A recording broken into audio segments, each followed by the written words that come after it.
नमस्कार दोस्तों, स्वागत है आप सभी का आपके अपने प्लेटफॉर्म स्टडी स्थल में। मैं विपिन बड़गोती आप सभी का पुनः स्वागत करता हूं। तो दोस्तों, आज एक बहुत महत्वपूर्ण टॉपिक पर बात करने वाले हैं, अग्निवीर पर। जैसा कि आपको पता है कि अग्निवीर की परीक्षाएं 22 अप्रैल से शुरू हो रही हैं, तो उसी के रिगार्डिंग बात करेंगे, एक स्ट्रेटजी पर बात करेंगे जिससे आप अपनी परीक्षा में अच्छे से अच्छे मार्क्स गेन कर पाएं।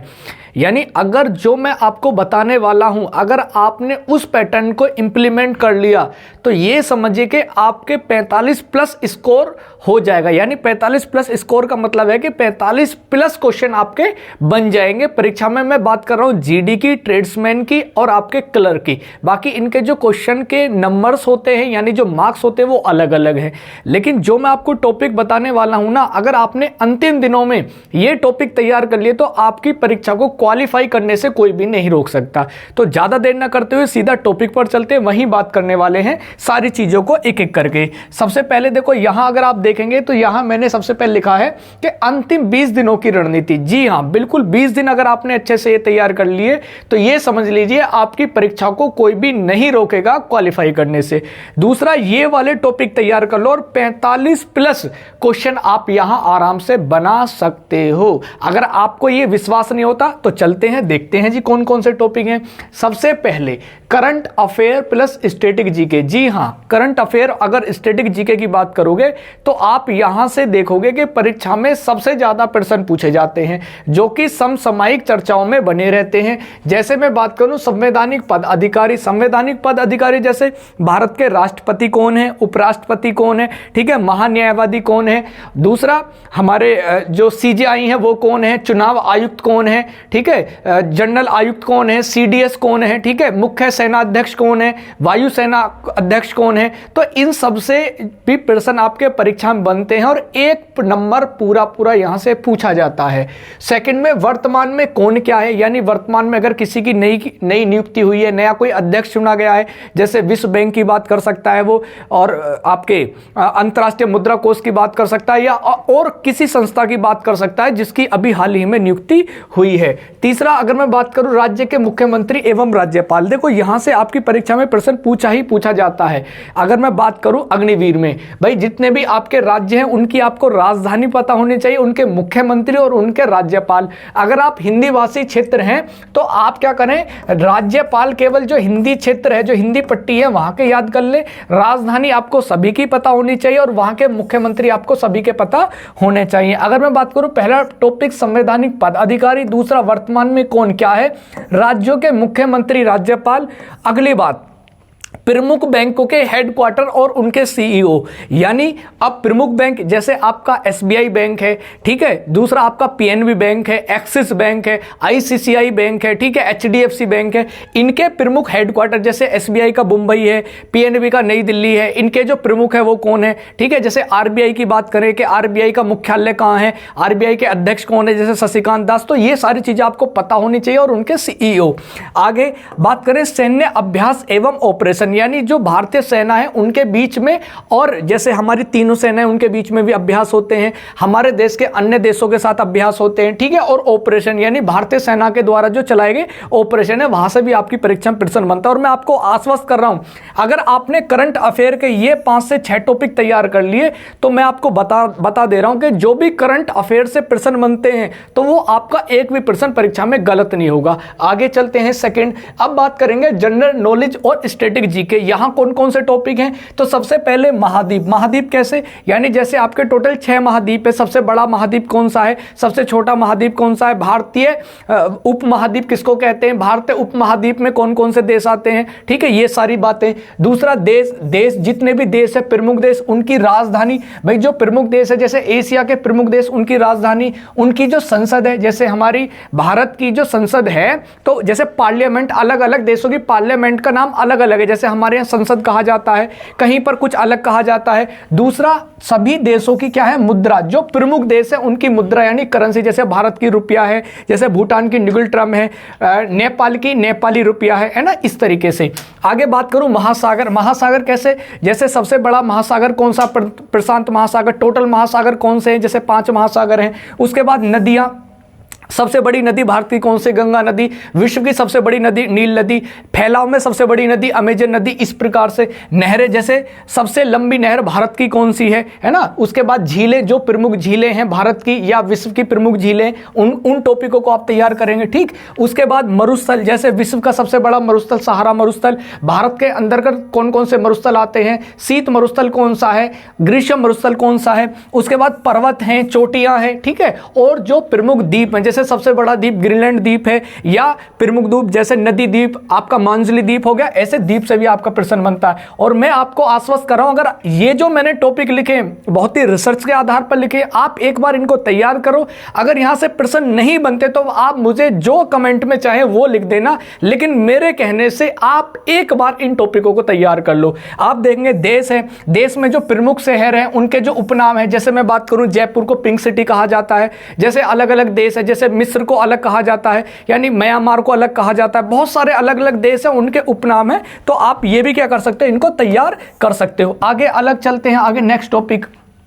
उसके बाद जैसे विश्व और भारत के प्रमुख अजूबे हैं, जैसे 7 अजूबे हैं। एक अजूबा भारत में भी रहता है, ताजमहल, ठीक है, मतलब है। जैसे प्रमुख प्रतिमाएं, जैसे स्टेचू ऑफ, जैसे वो है स्टेचू अलग अलग है। जैसे भारत में प्रमुख स्टेचू हैं, न्यूयॉर्क में है अलग अलग। भारत में नई स्टेचू जो बनी है, प्रतिमाएं बनी है, वो कहाँ कहाँ स्थित है, किस किस की बनी है, तो ये वाला टॉपिक भी आप देख लें। उसके बाद देश के राष्ट्रीय चिन्ह, भाषा एवं झंडे, जैसे राष्ट्रीय चिन्ह भारत का जो भी राष्ट्रीय चिन्ह है, ठीक है, अशोक स्तंभ। जैसे पाकिस्तान का आस पड़ोस के याद कर लेना, झंडे याद कर लेना, झंडे कौन कौन से हैं, ठीक है जी। जैसे हमारा भारतीय फ्लैग है, झंडा, राष्ट्रीय ध्वज है, ऐसे वहां की भाषा याद कर लेना, प्रमुख भाषाएं कौन कौन सी होती हैं, ठीक है। उसके बाद बात करें विश्व एवं भारत के प्रमुख राजकीय एवं राष्ट्रीय पशु। देखो ये प्रश्न बहुत पूछा जाता है, जैसे हमारे यहाँ का जो राष्ट्रीय पशु है वो कौन है, ठीक है। जैसे पाकिस्तान का पूछ लिया जाता है, श्रीलंका का पूछ लिया जाता है। इस प्रकार से राष्ट्रीय पशु एवं पक्षी भी पूछ लिए जाते हैं। ऐसा पूछ सकता है कि राष्ट्र का ना पूछकर किसी राज्य का पूछ ले, उत्तर प्रदेश का पूछ ले,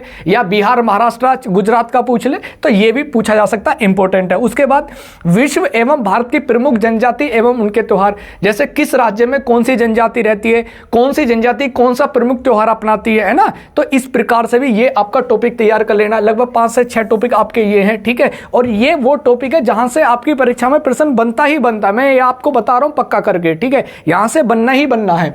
आगे बात करें, जैसे त्योहार है, उत्सव है, मेले हैं, लोक नृत्य। भाई लोक नृत्य बहुत पूछे जाते हैं आपकी परीक्षा में, ठीक है। उसके बाद भारत के प्रमुख मंदिर हैं, उनके निर्माणकर्ता या मंदिर कहां कहां स्थित हैं, या कौन सी शैली में बने हुए, ये भी पूछा जा सकता है। नागर शैली है, दूसरा बेसर शैली है, या द्रविड़ शैली है। उसके बाद अंतर्राष्ट्रीय एवं राष्ट्रीय पुरस्कार, जो प्रमुख पुरस्कार हैं उनसे भी प्रश्न बन सकता है। उसके बाद राष्ट्रीय व अंतर्राष्ट्रीय प्रमुख दिवस, एक प्रश्न यहां से भी बनने की संभावना रहती है। प्रमुख पुस्तकें, अब वो प्रमुख पुस्तकें जो प्राचीन की हैं, मध्यकालीन की हैं, आधुनिक की हैं, या जो वर्तमान में नई पुस्तकें लिखी गई हैं, वहां से भी आपका एक प्रश्न बनता है। तो ये भी आप क्या कर सकते हो, 5 टॉपिक तैयार कर सकते हो, ठीक है। आप इनका स्क्रीनशॉट ले सकते हो। अगर आपने स्क्रीनशॉट ले लिया और इसको वीडियो को 2 बार देखो, 3 बार देखो, स्क्रीनशॉट लो, लेकिन मैं फिर कह रहा हूं ये टॉपिक मत छोड़ देना। आप कुछ भी तैयार करो, कोई आपत्ति नहीं है, लेकिन ये वाले टॉपिक आप जरूर तैयार कर लेना। उसके बाद विज्ञान में कौन कौन से टॉपिक है, क्योंकि 15 नंबर का केवल 15 क्वेश्चन किसके आते हैं, केवल आपके विज्ञान के आते हैं। जैसे मैं बात करूं प्रमुख आविष्कार एवं आविष्कार, यानी किसकी खोज किस वैज्ञानिक ने की है, प्रमुख वैज्ञानिक एवं उनके क्षेत्र, जैसे आइंस्टीन की बात कर ली, थॉमस अल्वा एडिशन की बात कर ली, या किसी अन्य वैज्ञानिक जैसे चंद्रशेखर वेक्टर रमन है उनकी बात कर ली, ठीक है। तो वो किस क्षेत्र से जुड़े हुए हैं। विज्ञान के प्रमुख शाखाएं, यानी किस शाखा को किस नाम से जाना जाता है, ठीक है ना, कह देते हैं ना, बाद में ओलॉजी लगा देते हैं, तो किससे जुड़ी हुई है वो, ठीक है जी। आगे अगर बात करूं उपकरणों द्वारा ऊर्जा का रूपांतरण, जैसे विद्युत ऊर्जा को प्रकाश ऊर्जा में, ठीक है जी, प्रकाश ऊर्जा को विद्युत ऊर्जा में, ठीक है जी। जैसे यांत्रिक ऊर्जा को विद्युत ऊर्जा में, विद्युत ऊर्जा को यांत्रिक ऊर्जा में किससे बदला जाता है, ठीक है। एक उपकरण है एवं उनके कार्य। उपकरण कैसे, मान लीजिए कोई उपकरण दे दिया आपको, उससे बताओ कि जैसे अल्टीमीटर है, तो अल्टीमीटर से क्या होता है, मोनोमीटर क्या है, ऑडियोमीटर क्या है, स्पीडोमीटर क्या है। तो इस प्रकार से भी क्या है, ये आपके 5 टॉपिक है, यहां से भी आपका प्रश्न बन जाता है, ठीक है। ये विज्ञान के टॉपिक है, तो मैं यहां से प्रश्न आएगा ही आएगा आपका परीक्षा में। दूसरा अगर मैं आगे चलूं, जैसे विटामिन है, विटामिन के स्रोत आपको जानने होने चाहिए कि विटामिन के स्रोत कौन कौन से, कौन सा विटामिन का रासायनिक नाम क्या है, कितने प्रकार के होते हैं, कौन सा वसा में घुलनशील है, कौन से जल में घुलनशील है, उनसे होने वाले रोग क्या है ना, डिसीज कौन कौन से होते हैं, किसकी कमी से कौन सा रोग हो जाता है। उसके बाद रासायनिक पदार्थों के व्यापारिक नाम, ठीक है, व्यापारिक नाम जैसे सुहागा को क्या कहते हैं, ठीक है, जैसे लाल कांच को क्या कहते हैं, ठीक है, जैसे रासायनिक अम्ल बहुत सारे होते हैं, जैसे H2SO4 है सल्फ्यूरिक अम्ल, उसका रासायनिक नाम क्या है, इस प्रकार से, ठीक है। जैसे नमक है, नमक का रासायनिक नाम, इस प्रकार के आप रासायनिक पदार्थों के नाम आपको पता होने चाहिए। शरीर एवं उसके प्रमुख भाग यानी पूरी बॉडी के जितने पार्ट्स हैं वो कहां कहां स्थित हैं, क्या क्या उसके आयतन है, क्या भार है, कितनी उसकी संख्या होती है, कितनी हड्डियां हैं, कितनी पसलियां हैं, क्या रक्त का माप होता है, रक्त टोटल कितना होता है, कितने प्रतिशत जल होता है हमारी बॉडी में, ऑक्सीजन तत्व कितना रहता है, तो इस प्रकार से शरीर के बारे में। दूसरा राशि यानी जो हमारी राशि है, सदिश राशि कौन सी है, अदिश राशि कौन सी है, ठीक है, उनके मात्रक कई बार पूछ ले जाते हैं कि जी इसका मात्रक क्या है और उनकी क्या है विमाएं। तो मैंने आपको लगभग 4 और 5 9 टॉपिक मैंने विज्ञान के दिए, एक बार मैं दोबारा रिवाइज कर देता हूं, आप इनके स्क्रीनशॉट ले लेना, ठीक है। आप और यहां देखो, ठीक है, ये हो गया आपका, मैंने ये टॉपिक आपको विज्ञान के बताए, प्रमुख आविष्कार, आविष्कारक। उससे पहले आप पीछे चलोगे, त्योहार, भारत के प्रमुख मध्य पुरस्कार हैं, दिवस हैं, पुस्तकें हैं, ठीक है।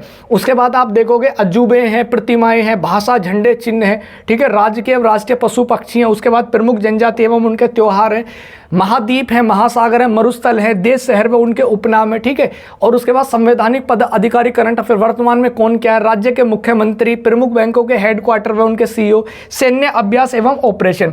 अब यहां से मुझे आपके लिए एक बहुत इंपॉर्टेंट न्यूज भी देनी है। अब इसके लिए हम आपके लिए क्या कर सकते हैं भाई, हमारी भी तो कुछ ड्यूटी बनती है, हमारा भी तो कुछ कर्तव्य बनता है आपके प्रति, तो हम आपके लिए क्या कर सकते हैं। तो मैं या मेरी टीम आपके लिए बहुत बेहतर कर रही है और फिर और भी बेहतर करने के लिए हम तैयार हैं। आपको पता है कि सुबह 10 बजे से सुबह 10 बजे आपकी क्या होती है, कंप्लीट, क्या होती है जी, कंप्लीट आपकी क्या होती है, जिसमें आपकी जीके जीएस प्लस साइंस की क्या होती है, पहले इसकी क्लास होती थी, फिर हमने क्या काम करा, इसके साथ आपकी मैथ की क्लास भी कर दी। यानी जैसा पेपर आपको परीक्षा में देखने को मिलेगा वो आपको यहां मिल रहा है। आपकी प्रैक्टिस कराई जा रही है, दवादब कराई जा रही है, जिसमें आपको वही क्वेश्चन है जो आपकी परीक्षा में फंसने वाले हैं। दूसरा, हमने एक निर्णय वो लिया कि जैसे सुबह 10 बजे आपकी कंप्लीट क्लास है, तो क्यों ना शाम के समय यानी इवनिंग में आप क्या रहते हो, फ्री रहते हो, तो हमने सोचा क्यों ना इवनिंग में भी एक इनको बूस्टर डोज दे दिया जाए। बूस्टर डोज का मतलब है ऐसे टॉपिक जो आपकी परीक्षा में आने ही आने हैं, जैसे मैंने टॉपिक लिखे हैं, तो हम उनको क्या करेंगे, इवनिंग में शाम को 9 बजे क्या दिया जाए, आपको एक बूस्टर डोज दिया जाए जो आपका टॉपिक वाइज, जैसे किसी में विटामिन खत्म कर दिए जाए, किसी में कोशिका, किसी में जीवाणु से होने वाले रोग, विषाणु से होने वाले रोग, या जो भी आपके टॉपिक, जैसे क्या होता है शरीर के भाग, कोशिका, आनुवांशिकता, ये सारे टॉपिक 1 बाय 1 करके कर दिए जाएं, जिससे हर टॉपिक में आपका 1% बनने की संभावना रहती है। तो अगर आप अग्निवीर में सफलता हासिल करना चाहते हैं तो पहले सुबह 10 बजे कंप्लीट जीके जीएस साइंस और प्लस मैथ का प्रैक्टिस सेट जरूर लें, और शाम को अगर आपको टॉपिक वाइज अपने सभी सब्जेक्टों का रिवीजन करना है तो आप शाम को 9 बजे हमारे चैनल पर जुड़ सकते हैं। कंप्लीट आपको तैयारी मिलेगी, एक बार विश्वास करके देखिए कंप्लीट। और दूसरी बात, यानी आप देखेंगे अग्निवीर के नाम से हमने काफी क्लासें कराई हुई हैं, तो आप जाकर क्या कर सकते हो, प्ले लिस्ट में जाकर देख सकते हो और उनको क्या कर सकते हो, 2x या 2.5x जितने पर आपकी स्पीड अच्छी आ जाए, यानी जिससे आप आसानी से सुन सके, आप फटाफट क्या चले चीजों को रिवाइज करते रहें, क्योंकि अब आपको नया नहीं पढ़ना है, यानी जो पुराना है उसी को बार बार क्या करना है, रिवाइज करना है, ठीक है। क्योंकि जो टीम है वो बहुत ही ज्यादा विश्वसनीय टीम है हमारी, काफी समय से इस क्षेत्र से जुड़ी हुई है, सबको काफी अनुभव है, ठीक है। और जो 2 टीचर आपको कराएंगे वो कहीं ना कहीं इसी क्षेत्र से क्या करते हैं, संबंध भी रखते हैं। तो दोस्तों एक बार जो मैंने आपको टेक्निक बताई, तो उस टेक्निक पर आप क्या करें, जरूर इस पर ध्यान लगाएं, इन चीजों को जरूर इंप्लीमेंट करें जो मैंने आपको टॉपिक बताए, एक बार आप तैयार कर लो। मैं कह रहा हूं अगर आपको विश्वास हो जाए तो फिर आप क्या करना, चैनल को सब्सक्राइब कर लेना, बाद में कर लेना, कोई दिक्कत नहीं है। और दूसरा, अगर ये चीजें आपको सही नहीं लगती तो बाद में आप कमेंट में जो कुछ भी लिखना चाहो लिख सकते हो, कोई दिक्कत नहीं, ठीक है। तो बहुत बहुत धन्यवाद, बहुत बहुत आभार, क्योंकि समय का अभाव है और आपका समय जो है बहुत कीमती है, तो मैं आपके लिए ज़्यादा समय भी नहीं ले रहा हूँ, ठीक है। तो सुबह 10 बजे practice set, complete practice set, और शाम को 9 बजे टॉपिक वाइज आपकी क्या है क्लास है। बहुत समय निकालकर शाम की क्लास लगवाई गई है, क्योंकि सुबह की क्लास ऑलरेडी पहले चल रही थी, ठीक है। तो बहुत बहुत धन्यवाद। इस फॉर्मूले को जरूर अपने साथ इंप्लीमेंट करिएगा, जरूर इसको फॉलो करिएगा। नमस्कार, जय हिंद, जय भारत।